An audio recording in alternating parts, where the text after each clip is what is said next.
카메라를 좀 바꿔서요. 자, 이 마이크 주세요. 화면 보이시죠? 네. 이 요한의 성경에서 요한의 기별을 하면요, 5권의 책이 있어요.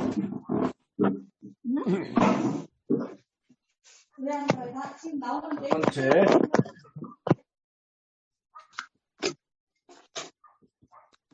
요한복음. 이게 좀 안 보이시나?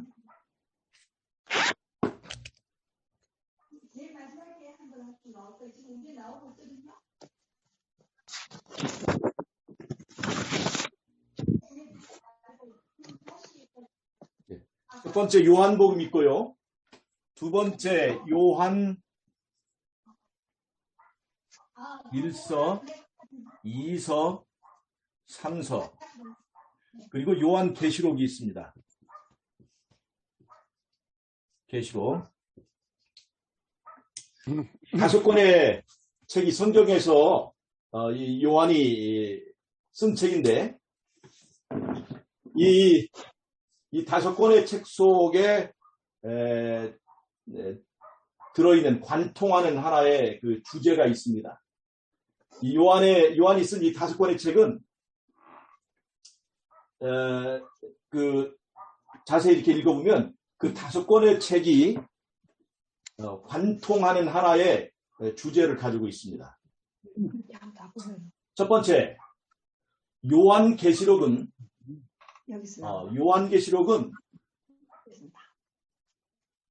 하늘에서부터 시작된 선악간의 대쟁투에 대해서 설명하고 있습니다. 대쟁투가 있었다. 하늘에서부터 전쟁이 있었다 하는 얘기를 이제 설명하고 있습니다. 자, 이게 보면요. 성소에 대해서 말하는 책이 구약의 레위기서입니다. 주로 집중적으로 구약의 그 모세의 성소를 말하는 게 레위기서죠. 그런데 하늘 성소를 말하는 것은 히브리서입니다. 히브리서. 그런데 하늘 성소와 하늘에서 그 하늘 성소와 그 다음에 이 땅의 사건이 어떤 연관이 있다라고 하는 것을 말해주는 것이 다니엘서 요한계시록입니다. 다니엘서와 요한계시록은 성소를 중심으로 이루어지는 대쟁투, 한마디로 말하면 법적 싸움입니다. 법적 싸움이에요. 싸움. 성소라는 것은 알고 보면 법정이에요. 율법에 대하여 다투고 율법을 기준으로 일어나는 그 전쟁이에요. 그러니까 우리가 법원이라는 것이 총칼로 싸우는 것이 아니라 법을 놓고 싸우는 원고와 피고 사이의 싸움인 것처럼 이 선악간의 대쟁투라는 것을 알고 보면 법을 중심으로 법정에서 다투어지는 그런 싸움이라는 걸 알 수 있습니다. 그래서 레위기는 구약 성소, 모세의 성소를 말하고 히브리서는 신약 성소, 하늘 성소를 말해줍니다. 근데 요한계시록은 하늘 성소와 이 땅의 사건이 어떤 연관을 가지고 있는가를 보여줘요. 그래서 요한계시록에는 거기 촛대가 나오고 분향단도 나오고 계시록 11장에 언약궤도 나오고 계시록 16장에는 이제 성소로부터 재앙이 내려지는 그런 일련의 과정이 쭉 진행이 이제 되고 있습니다. 그래서 성소 예 소리 잘 들리세요? 죄송합니다. 혹시 누가 들어오면 저기 인바이트 하는 거 지금 다 하고 계시죠? 들어오는 거 누가 들어오는 거 할 수 있습니다. 예. 여기 보면 할 수 있어요. 예, 지금 지금 집사님이 하셨는데 못 들어온다고 그러셔서. 그래요? 원래 들어오는. 예. 아이디 보내주셨나요? 네네, 다 보내드렸는데, 지금 거기, 장로님이 뭔가 초대를 해주셔야 들어오시는 거 아닌가 싶어요. 가만히 있어보세요. 지금. 혹시 들어오신 분들 계시면 열리는. 특별하게 요청된 건 없습니다. 아, 그래요? 예. 킴이라고 혹시 들어와 있지 않으시나요? 예, 아직 저기 초청을 요구하는 분은 없어요. 아직은 접속이 안 되신 거예요. 예, 지금 4분 들어와 계시거든요. 저렇게 포함해 5명인데. 아, 그럼 그래서, 그러신 예, 것 같아요. 예. 그래서 요한계시록에는 다른 책에서 볼 수 없는 이야기, 하늘에서부터 전쟁이 시작되었다 하는 것을 말해주는 유일한 책이 요한계시록이에요. 그래서 이 요한계시록은 다니엘서와 연결되어서 하나의 맥을 이루고 있습니다. 다니엘서가 1844년을 기준으로 그 이전의 사건을 주로 다룬 것이라고 한다면 요한계시록은 1844년을 기점으로 그 이후의 사건을 이제 집중적으로 다루고 있습니다. 1844년 그 정한 때,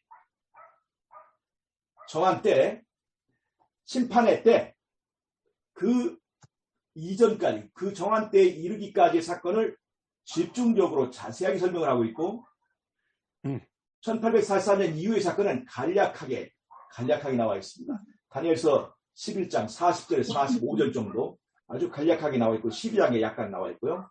그렇게 간략하게 나와 있습니다. 그러나 요한계시록은 1844년까지 사건은 간략하게 나오고 있고, 그 다음에 1844년 이후의 사건은 아주 자세하게 기술이 되어 있습니다. 그래서 다니엘서와 요한계시록을 합치면 완전한 책이 되는 거예요.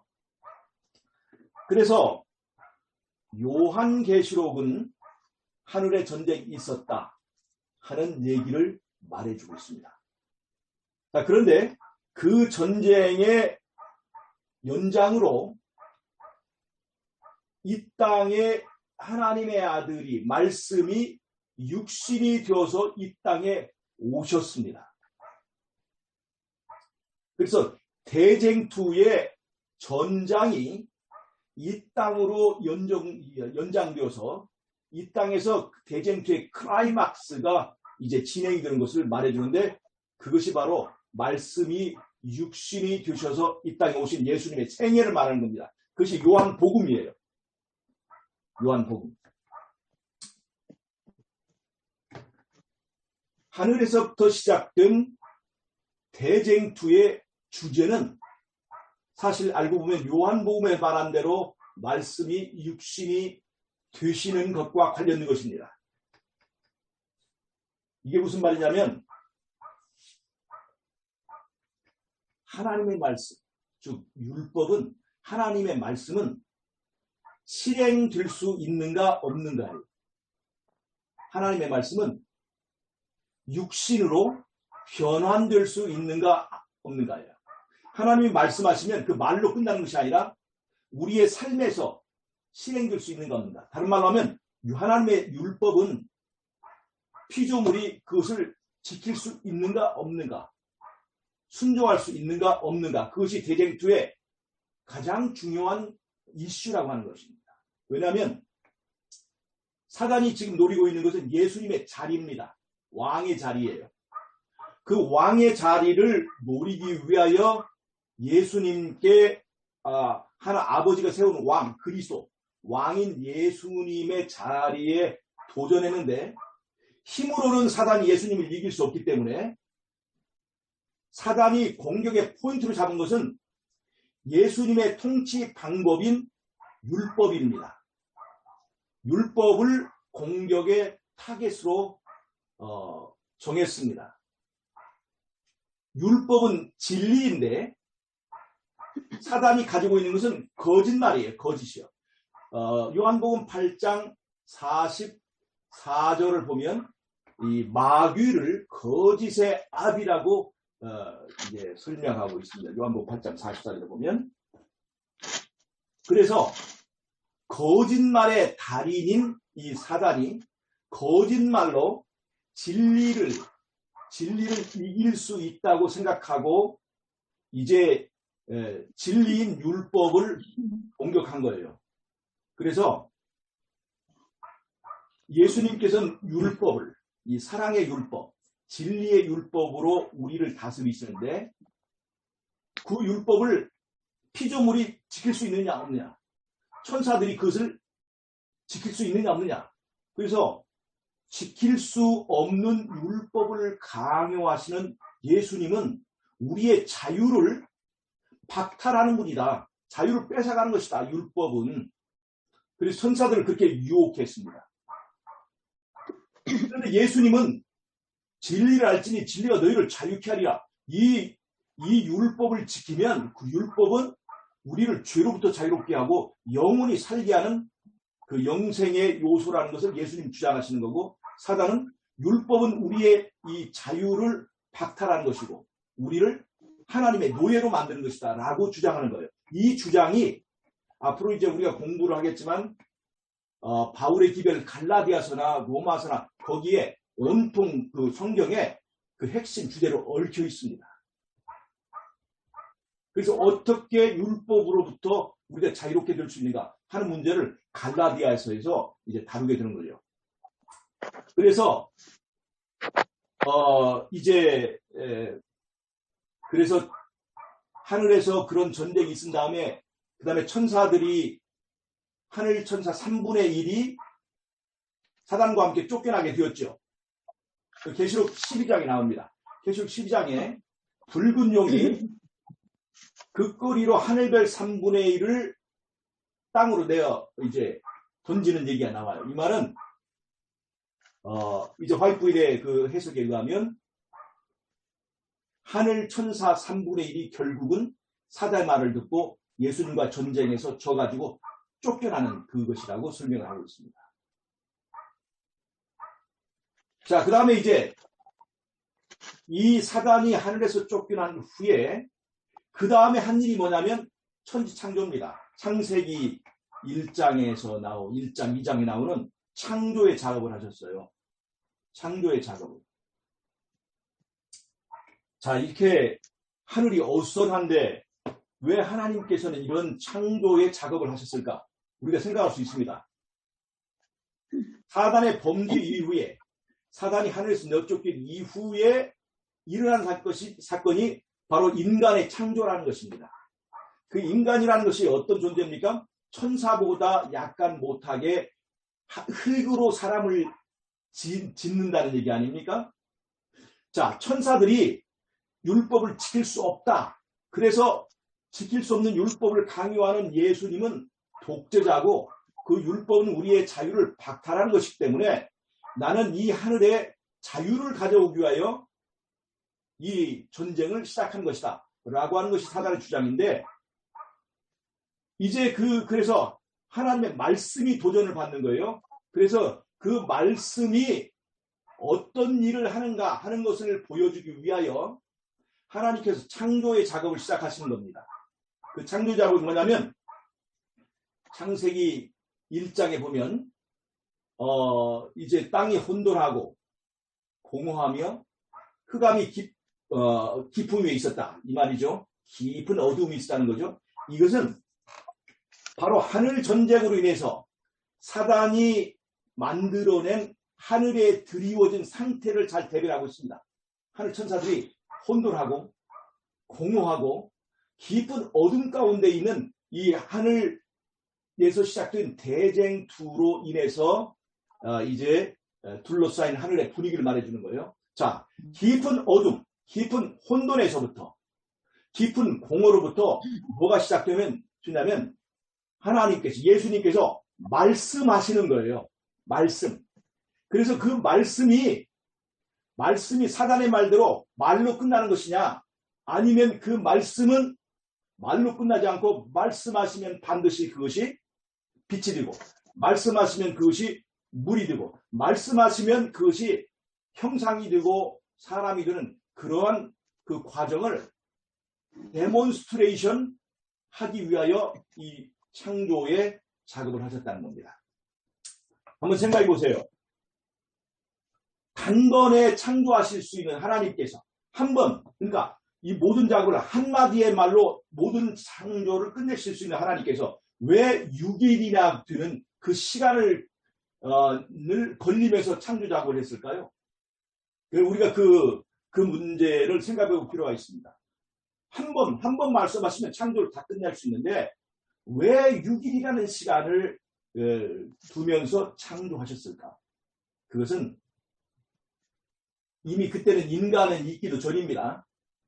이 6일이라고 하는 것은요, 인간이 있기 전에 있는 존재들, 즉 하늘 천사들과 우주 거민들을 위한 이 대쟁투 가운데서 예수님께서 그분의 어떤 진실을 교육하고 데몬스트레이션 하기 위해서 이 6일의 과정을 이제 사용하신 것입니다.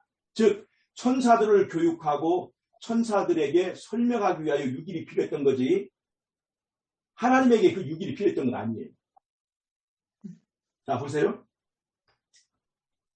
자, 하루라고 하는 단위가 우리는 어떻게 잡습니까? 하루라고 하는 단위는 지구가 자전할 때, 한 번 자전할 때 그것을 하루라고 얘기를 합니다. 1년의 길이를 어떻게 잡습니까? 이 지구가 태양의 주기를 한 바퀴 도는 그 공전의 길이를 1년이라고 하는 거예요. 그런데 태양과 하늘의 별들이 성립하고 만들어진 것은 첫째 날이 아니라 이미 넷째 날에야 비로소 태양이 이제 만들어지지 않습니까? 그러면 넷째 날 이전에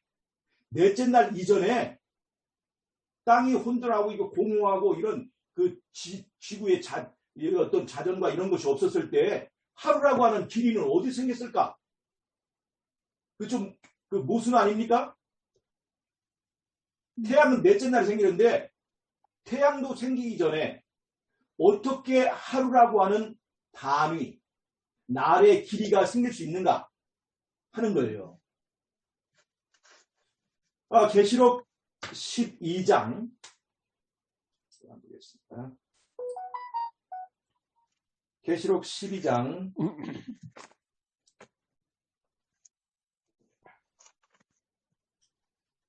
그게 아마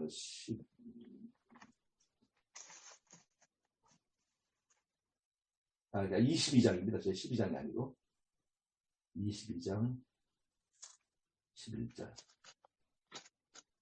22장 잠깐만요.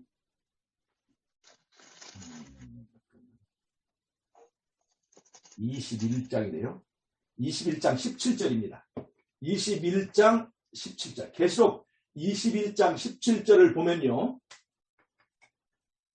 21장 17절을 보면 그 성곽을 청량함에 144 규빗이니 사람의 청량 곧 천사의 청량이라 이렇게 얘기했어요. 144 규빗이 사람의 청량이면서 천사의 청량이라고 얘기하고 있어요.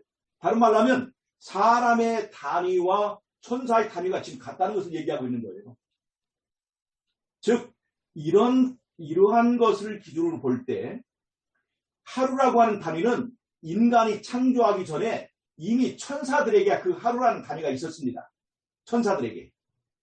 그래서 천사들을 위한 6일이에요. 천사들이 이해하는 6일입니다. 그리고 해나 지구나 이 별들은 시간이 아니라 시간을 재는 시계입니다. 시계. 그 시계는 넷째 날에 만들어졌지만 하루라고 하는 단위는 이미 하늘 천사들에게는 이미 있던 시간이었어요. 그럼 하늘에도 그러면 6일이라는 제도가 그렇죠. 왜냐하면 제가 왜 이 말씀 드리냐면 천사들을 위한 교훈과 교육을 위해서 거기에 맞춰서 지구를 창조했다는 얘기예요. 천사의 청량, 사람의 청량, 즉 같은 단위를 했다는 얘기죠. 그래서 천사들을 위한 그 단위에 맞춰서 이 지구의 시간을 만들었다는 알 수 있어요. 그렇지 않으면 어떻게 넷째 날 이전에 하루라고는 단위가 이렇게 있을 수 있는가? 설명할 길이 없습니다. 설명할 길이 없어요. 그래서 이미 천사 이전에 존재했던 인간 이전에 인간 창조하기 전에 존재했던 그 사람들을 존재들을 위한 시간의 단위가 이제 창조의 6일이라는 겁니다. 그때는 사람이 있지도 않았죠. 천사들을 위해서 6일이라고 하는 그 단위를, 그 기간을 허락하셨다는 겁니다. 그 다음에 우리가 잠언을 보면요.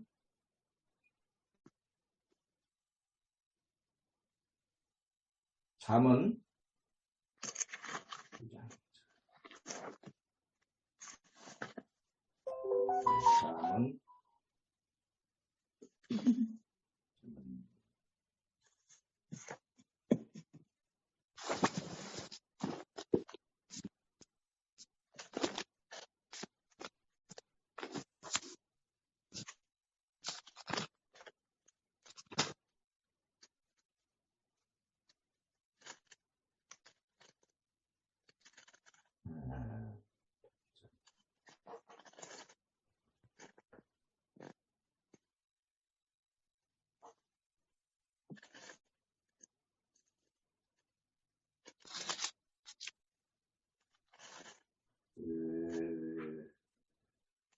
제가 지금 잠언에 그 장이 지금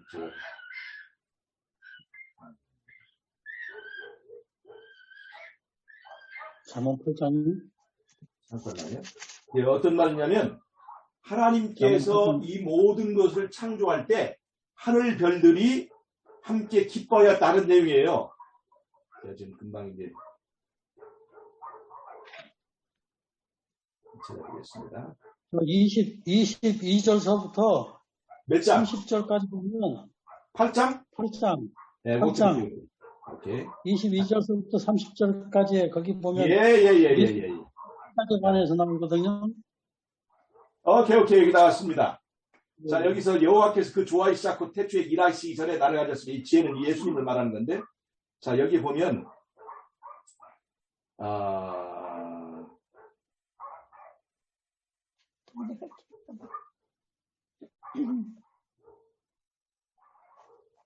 30절에 보면 예. 여기 보면 내가 그 곁에 있어서 참, 그 다음에 그거 말고, 예, 제가 지금 그냥 지나가야 될 것 같아요. 하늘 별들이 함께 기뻐하였다 하는 내용이 있어요. 예, 근데 제가 오늘 그냥 그 넘어가겠습니다. 시간이 지나니까요. 자, 이 무슨 말이냐면, 이제 이 창조의 6일이라고 하는 것은 사람들을 위한 기간이 아니라 사람 이전에 대쟁투에 휘말려 있는 하늘 거민들에게 하나님의 말씀의 능력을 데몬스트레이션해서 그것을 통해서 하늘 전쟁을 마무리하기 위한 의도로 우리 지구 창조, 천지 창조를 하셨다는 것을 우리가 알 수가 있는 거예요. 그래서 보세요. 땅이 혼돈하고 공허하고 깊은 흑암이 있는 어둠 가운데서부터 창조를 시작하는 거예요. 그래서 말씀이 지옥을 만드는가, 말씀이 낙원을 만드는가 하는 것을 예수님께서 천사들 앞에, 우주 거민들 앞에서 데몬스트레이트 하셨어요. 그래서 예수님께서 아무것도 안 하시고 말씀하시는 거예요. 말씀. 태초에 말씀이 계시니라. 말씀하신 거예요. 그래서 말씀하실 때 말씀이 말로 끝나는가 아니면 말씀이 실체가 될 수 있는가 없는가 하는 말씀의 능력을 보여주신 것입니다. 우리가 보통 이제 그런 얘기를 우리가 합니다. 우리가 하나님의 율법을 지킬 수 있느냐 없느냐, 인간이 심지어는 이런 얘기도 할 수 있어요. 사람이 흠없는 품성을 이룰 수 있느냐 없느냐, 그런 문제까지 우리 나오잖아요. 전부 다 말씀에 관한 얘기입니다. 순종할 수 있느냐 없느냐 하는 얘기예요. 다만 다시 말하면 하나님의 말씀은 말로 끝나는 것이냐, 아니면 실제 우리 삶에 실행되고 실천되고 내 삶이 되고 내 행동이 되고 내 순종이 될 수 있느냐 없느냐 하는 얘기예요. 그래서 말씀을 하셨어요. 말씀이 어떤 능력이 있는가. 그런데 하나님의 말씀은 사단이 말할 때는 말이 말로 끝났는데 하나님의 말씀하시니까 말로 끝나지 않고 말씀이 빛이 되었습니다. 이거 굉장히 큰 이슈가 있고 의미가 있는 거예요.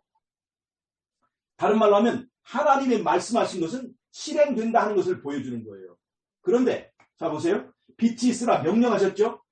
나 외에 다른 신을 섬기지 말라 명령하셨죠. 다 똑같은 말씀이에요. 근데 이 계명은 사람의 동의, 사람이 예수님을 왕으로 인정할 때만 그것이 이루어지게 되어 있습니다. 즉 빛이나 물이나 이런 것은 그대로 순종하고 이루어지지만 하나님께서 인간에게 말씀하신 것은 인간의 동의를 통해서, 인간의 믿음을 통해서만 그것이 이제 실현될 수 있는 것을 보여주는 것입니다. 그래서 예수님께서 말씀하시는 믿음은 그저 말로 끝나고 믿습니다 하고 끝나는 것이 믿음이 아니에요. 예수님께서 말씀하시는 믿음은 반드시 거기에 따른 순종과 그 다음에 율법을 지키는 그 결과가 따라야 되는 것이 그 믿음이에요. 예수님께서 말씀하신 믿음. 그래서 우리가 믿습니다. 그러나 구원받았습니다 하는 믿음은 이 땅에 노아 홍수 때의 물처럼 차고 넘치지만 진짜 마실 수 있는 물은 방주 안에 있는 그 물밖에 없다고 하는 것입니다. 예수님께서 말씀하시는 말씀, 너희가 인자의 때에 믿음을 보겠느냐 이렇게 말씀하시잖아요. 근데 세상에는 믿음이 천지입니다. 저기 개신교, 그 다음에 저기 순복음교회, 심지어 불교에서조차까지도 믿음을 얘기하고 있습니다. 믿음을. 심지어 개신교에서까지도 믿음을 얘기하고 있어요. 그런데 예수님은 창조주잖아요. 창조주께서 말씀하시는 믿음은 그냥 믿고 제멋대로 사는, 믿고 율법은 패버리는 그런 믿음이 아닙니다. 믿고 이제 말씀대로 사는, 그것이 예수님이 말하는 믿음이라는 거예요. 그래서 너희가 인자의 날에 믿음을 보겠느냐 하는 말이 그것이 있는 거예요. 사람들이 생각하는 믿음과, 즉 사단이 말하는 믿음과 예수님이 말하는 믿음은 다르다는 겁니다. 사단은 말씀과 육신은, 말씀은 말씀이고 육신은 육신이다. 그래서 말씀이 육신이 되는 일을 그건 없다. 그런 것을 말하는 거고, 예수님은 말씀은 말로 끝나지 않고 육신이 될 수 있다. 이것이 예수님의 얘기예요. 성철 스님이 유명한 말이에요. 산은 산이고 물은 물이다 얘기하지만 예수님은 물은 포도주가 될 수 있다. 물은 물이고 포도주는 포도주가 아니라 물은 포도주가 될 수 있다 하는 것입니다. 이게 요한복음의 중요한 메시지거든요.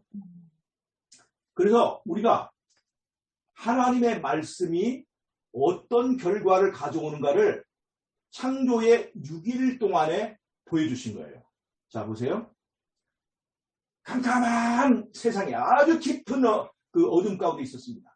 그런데 예수님께서 말씀하시죠. 예수님이 대쟁투의 지금 주인공이잖아요.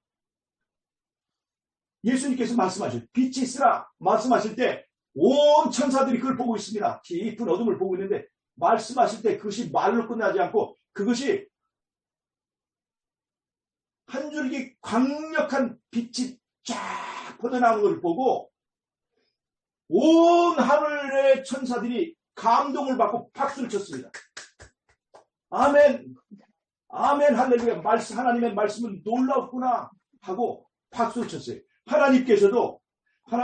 하나님께서는 웬만한 일에 좋다고 표현하셔야 하는데 하나님께서도 보기에 좋았다 이렇게 말씀하십니다.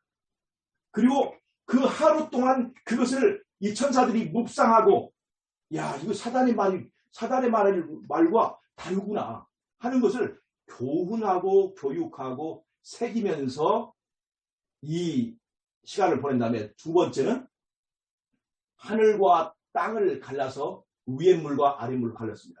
잘 보세요. 혼돈한데 혼돈에서 시작되는데 점점 질서를 잡아가는 거예요. 하늘과 땅의 물이 갈라졌습니다.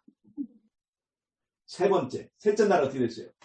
바다와 묻이 갈라졌죠. 점점 말씀하심에 말씀이 계속 되니까 정리가 되고 질서가 있게 되고 아름다워져 가는 거예요.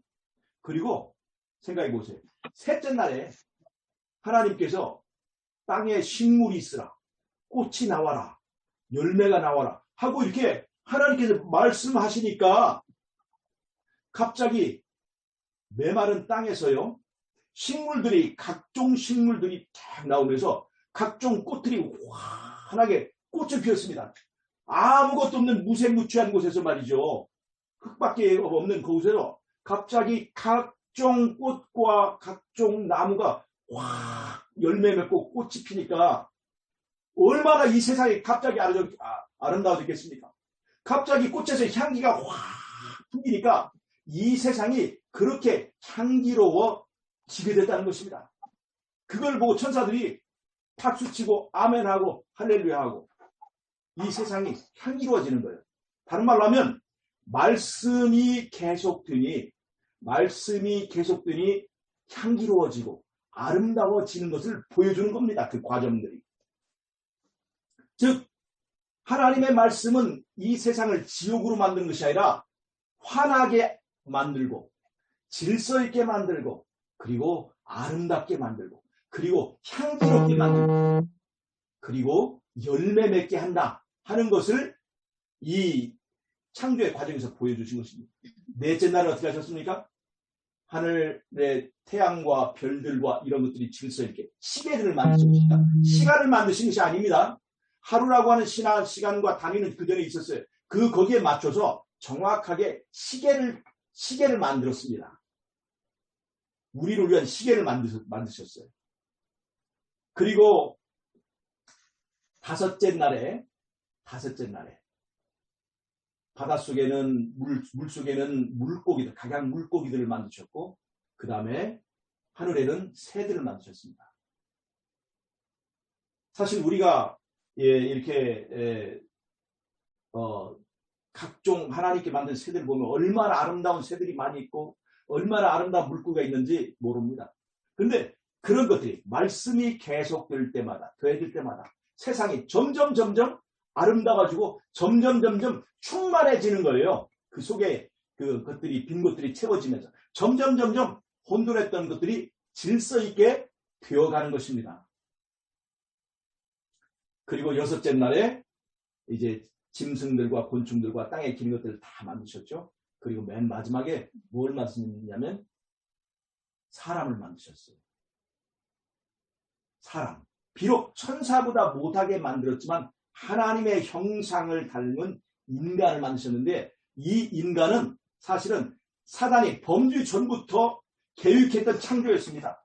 즉 무슨 말이냐면 하나님께서는 언젠가 이 하늘에 사단의 도전과 같은 그런 예수님의 통치를 의심하고 도전하는 그런 일이 있을 때 천사보다 못한 흙으로 만든 사람을 통해서 천사들이 못한다는 일을 즉 하나님의 율법은 순종할 수 없다는 것을 천사보다 못한 인간이 그것을 실천함으로 그것으로 그 다음에 흙으로 만든 인간이 천사가 할 수 없다는 그 율법에 대한 순종을 사랑함으로 순종하는 것들을 계속하면서 점점 품성이 예수님을 닮아가고 나중에 천사보다 더 멋지게 성장했을 때 하늘 천사들이 버리고 간 그 자리를 이 사람들로 채우기 위하여 오래전에 계획하셨던 그 창조의 계획이고 실천이 우리 인간 창조라는 겁니다. 그래서 인간은 하나님이 습관적으로 하던 창조의 어떤 부분에 우연히 걸친 그 창조가 아니라 대쟁투와 관련돼서 하나님께서 천사들을 잠잠케 하기 위하여 계획했던 특별히 애정을 두고 만들었던 계획이고 그런 존재들이라고 하는 것을 우리가 알아야 하는 거예요. 그래서 흙으로 만든 인간, 다른 말로 하면 천사보다 못한 인간이 천사가 할 수 없다고 하는 그 순종을 하는 걸 통해서 그 다음에 순종을 통해서 인간이 점점 영화로운 그리스도를 닮은 품성을 가지게 되고 그 다음에 품성이 변화되고 그 다음에 하나님의 축복이 더해져서 천사보다 더 나은 상태에 이르렀을 때 그것을 통해서 우주의 거민들을 향해서 사단의 주장은 거짓말이라고 하는 것을 입증한 후에 바로 그들을 천사들을 버리고 간 자리에 인간을 이제 쓰기 위하여 창조하신 거예요. 우리 교회의 바이블 코멘타리에 보면 인간 이 대쟁투에서 승리하고 이긴 사람들이 하늘에 가서 무슨 일을 하느냐? 이 하늘 천사들, 반역하고 그 자리를 버리고 간 천사들을 그 역할과 그 자리를 차지하게 될 것이라고 얘기했습니다. 저기 집사님, 예. 제가요 지금 이 줌이 이제 시간이 다 돼서 이게 무료 줌이라 40분 뒤면 저절로 꺼져요. 그래서 일단 이것을 끄고 다시 켤게요. 네. 다시 다시 들어오세요. 오신다고요? 네. 일단 이걸 끄고 다시 제가 링크를 드릴게요. 다시 들어오세요. 네. 카메라를 좀 바꿨어요. 자, 이 마이크 주세요. 화면 보이시죠? 네. 이 요한의 성경에서 요한의 기별을 하면요.